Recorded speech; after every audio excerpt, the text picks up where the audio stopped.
guys, selamat malam. Kembali bersama saya Hendry Nathaniel Pesik. Saya akan menjelaskan materi tentang kerja tim dan tim kerja. Jadi saya akan menjelaskan terlebih dahulu apa itu kerja tim. Jadi kerja tim itu adalah bagaimana sekelompok orang bersatu untuk berkolaborasi dan bekerja sama untuk mencapai tujuan umum. Kalian bisa melihat gambar yang ada di belakang saya ini. Itu ada gambaran dari kerja tim. Jadi saya akan menjelaskan sedikit dari kerja tim. Jadi misalkan ada sebuah liga internasional. Indonesia bertanding melawan Malaysia. Kan biasa Indonesia dilatih keras oleh pelatih mereka untuk bisa memenangkan pertandingan tersebut. Bukan berarti mereka bisa bertanding dan langsung memenangkan liga tersebut. Jadi setelah mereka dilatih keras oleh pelatih mereka, mereka berbagi strategi atau juga mengatur strategi supaya strategi dari tim penyerang dan tim penjaga gawang untuk maka dari itu mereka melakukan strategi itu untuk bisa memenangkan pertandingan tersebut.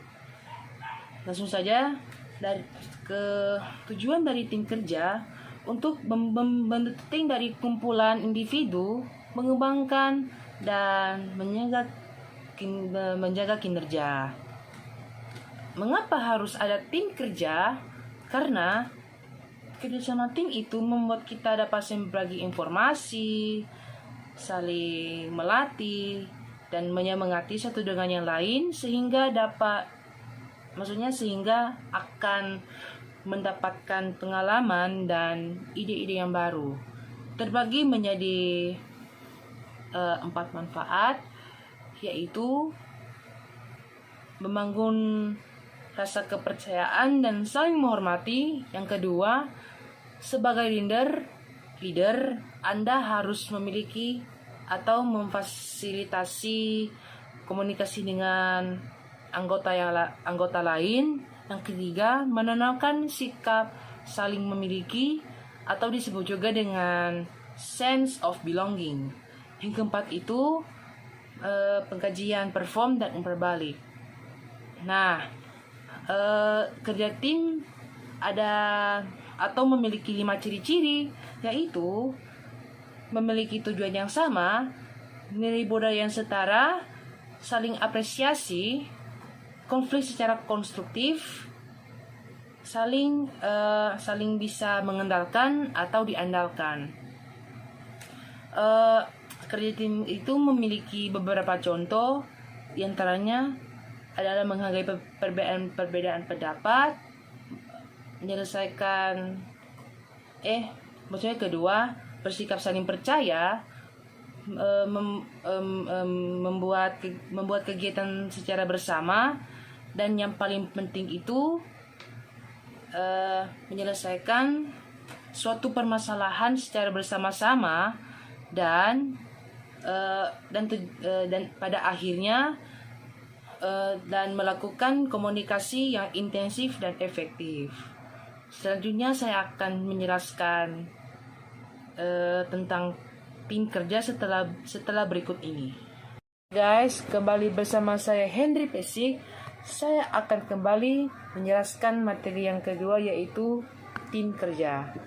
Jadi, tim kerja itu adalah kelompok yang terdiri dari 2 orang atau lebih dari 2 orang yang saling mempengaruhi dan saling tergantung, yang datang secara bersama-sama untuk mencapai sasaran tertentu. Langsung saja kita ke tujuan dari tim kerja untuk memperingan suatu pekerjaan. Itu jika pekerjaan tersebut dilakukan secara bersama-sama. Selain membuat menjadi lebih ringan, pekerjaan tersebut akan lebih mudah cepat selesai.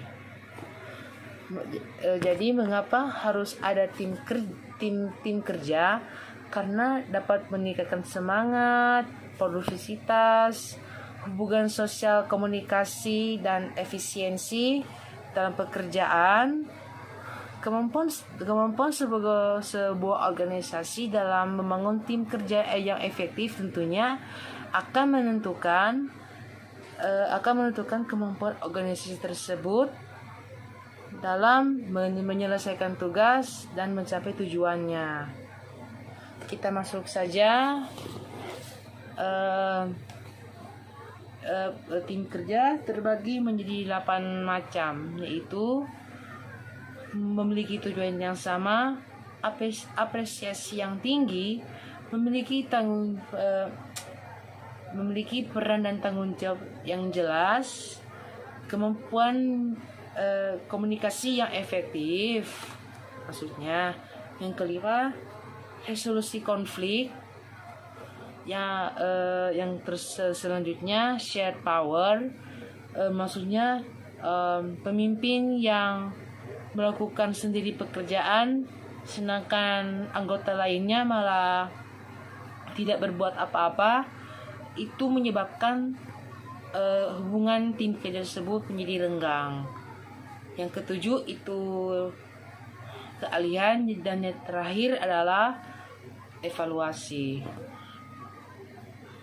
Memiliki 3 contoh, saya ambil 3 contoh perusahaan yang efektif. Yang pertama, tim kerja yang irit pengeluaran tapi hasil kerjanya memuaskan. Contohnya adalah tim kerja pertama yang tidak banyak melakukan pengeluaran tetapi mampu meningkatkan produk berkualitas. Contoh yang kedua adalah tim kerja yang mampu membuat laporan tepat waktu. Maksudnya, misalkan di perusahaan tersebut ada dibutuhkan semacam laporan, karena itu adalah unsur tertentu sehingga mampu memudahkan para pemimpin untuk menentukan arah target yang jelas ke depannya.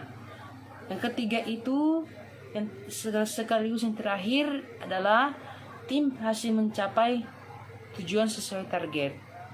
Adalah contohnya tim kerja efektif yang ketiga berhasil mencapai target sesuai target perusahaan, karena kalau tidak sesuai target perusahaan maka perusahaan tersebut akan mengalami pembengkakan modal dan berakhir kebangkrutan. Itu saja penjelasan saya dari materi tim kerja dan kerja tim. Saya Henry Nathaniel Pesik selaku mahasiswa Politeknik Negeri Manado meminta maaf karena jika ada kesalahan kata-kata dalam video saya, atau jika masih kurang paham dengan video penjelasan saya, silakan hubungi nomor WA atau bisa juga follow akun sosial media saya yang ada di samping kiri dan kanan saya ini, agar konten saya ini dapat dipenuhi oleh konten positif. Sekian dan terima kasih.